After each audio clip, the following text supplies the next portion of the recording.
Hi, this is JP Morgan. And this is Kenneth Merrill. Today on the Slanted Lens, we're going to talk about the new EOS RP from Canon.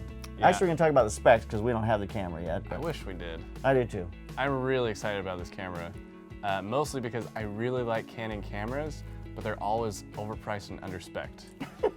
And not to be disappointed. But this camera is the cheapest full-frame camera ever at $1,300. From Canon. Ever. Ever? Ever. The A6400 is... Not full frame. Oh, that's right. That's right. Sorry. You're right. And there you have it. You're right. That's the cheapest full-frame camera ever. This camera is $500 cheaper than the next cheapest camera, which is the Canon 60 Mark II.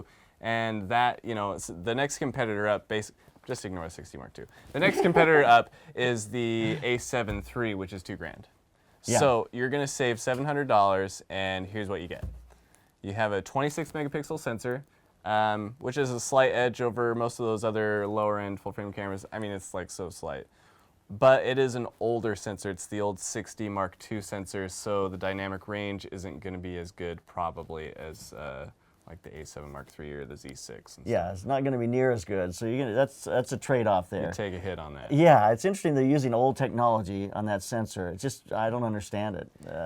It's a way, I guess, a way to save on R&D. I'm convinced that Canon has an R&D problem, and that's why they can't release. Well, they probably have an R&D budget. Yeah, right, exactly. They're a smaller company, so it's hard to compete. Yeah, that's really interesting. Yeah, so it's got the 8 processor like EOS R. It's a Digic 8 processor like the EOS R, but with an unlimited buffer. Yeah, because I mean you're not shooting. I guess those 4 megapixels make a huge difference because the EOS R can only shoot up to, I think it's 40-something frames, 47 frames at once, whereas this has an unlimited buffer. You can literally just hold down that shutter and shoot until your card fills up. And that's at 5 frames a second. Yeah, that's 5 frames a second. So it's not super fast. Yeah, you know, 5 frames. It's not like the Sony A9 or something, you know. No, I mean not even like the Sony A7 Mark III. The A7 Mark III shoots what, 10 or 12 frames per second. So not super competitive, but it is compatible with their other, like the T6i or T7i or the 70D and stuff.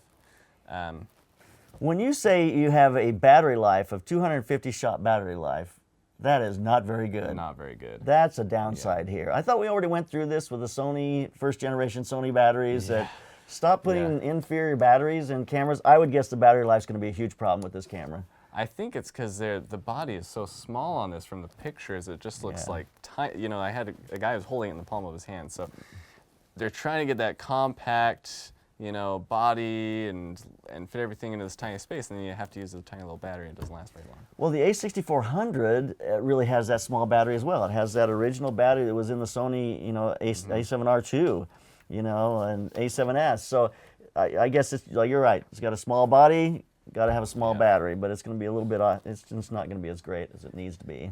This does have dual pixel autofocus in the photo mode, and it has 4,779 autofocus points, which cover most of the sensor.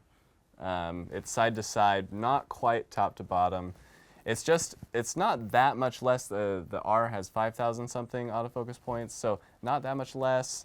Full sensor coverage. I think it's a great option in terms of autofocus, assuming it works as well as it should on paper. Yes, and autofocus really in this mirrorless line has got to have almost complete coverage to be any good. Gone are the days of the 64 in the middle, and that kind of thing. So, and they've done that. Canon has stepped up and done that with their mirrorless cameras from the EOS R and now the RP. And that's a huge advantage over their DSLRs because their DSLRs really bunch those focus points right into the middle. So much in the middle. It's definitely a problem. It doesn't have dual pixel autofocus in video, which was really disappointing. Is that's really one of their best.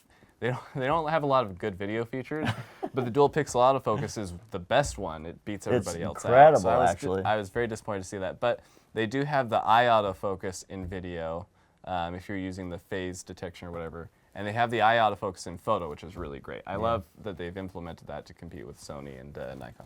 Well, speaking about the video, they do not have any sensor stabilization in this camera. No, even for photo, that's super useful when you're shooting low light. Oh yeah, so you can hold at a longer shutter. You bet it is. But this is not unlike the A6400, which is kind of the category this seems to fall into for me, price-wise and application. Although the A6400 is an APS-C sensor and is not a full frame. That's why, again, this camera is kind of exciting because it's fighting in that crop sensor market, but it's got a full frame sensor, which is immediate, big step up for me, big leg up. It's got a swing out screen, you know, so it's great for vlogging. Handy. Yep. Fully articulable. Yep. It's a really small body, which is great for travel. There's no display on top. I kind of like that about the R's. It had the little LCD display on top that had your settings. Your settings on it. Yep. None of that. No touch bar, which I don't really miss. Yeah. Not sure what that does anyway. No, it can do a lot of things, but I think it's something you got to get used to. It's like the touch bar on the top of Mac computers. Yeah. You know, it's like you got to get used to it. You got to start to use it, or it's just worthless. A gimmicky thing. Yeah. The LCD and the viewfinder do have quite a bit lower resolution. The LCD only has 1 million as opposed to 2 million dots, and then the viewfinder has like 2.36 million versus the 3.69 million that's in the R. So probably the category here that most people are complaining about is that you've got 4K with a 1.6 crop. Which is actually, 1.6 is okay. I'm used to that with crop sensor. So the thing that most people are kind of complaining about is the fact that it does do 4K video, but with a 1.6 crop, which you seem you're okay with. Yeah, I shot with 1.6 crop a lot with crop cameras, or I mean, like Cinema Super 35 is a 1.4 crop. It's not really that far off for me, so it doesn't bug me. But the weird thing is you can't get a 1080p, 24 frames per second 1080p out of the camera, which is...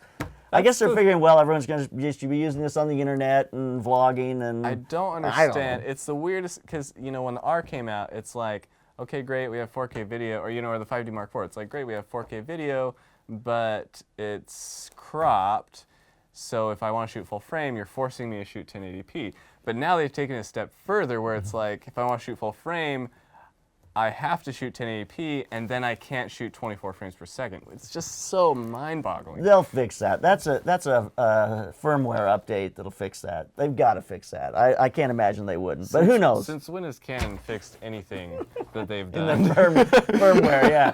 They never fixed the C200 yet, you know? It still has the high and the low, but no C-Log. Yeah, no C-Log, no 10-bit output. So video-wise, it's kind of minimal. Yeah, I think it's more of a vlogging camera, internet vlogging camera. That's more of the category. Or travel, you know, lightweight travel camera. I really like that thought. It's kind of funny that there are no lenses to really go with it at the same budget level. You know, all the lenses are the really expensive RF lenses, which are great, but if you're spending $1,300 on your camera, there's no like, you know, $400 kit lens or whatever. They really don't have anything that matches that. That's the biggest problem right now with mirrorless across the board for every manufacturer. Sony's obviously way out ahead because they've been doing it longer, but Canon and Nikon, they're going to be struggling to get. And now all the other manufacturers like Tamron and Sigma are starting to get in the game. Tamron especially.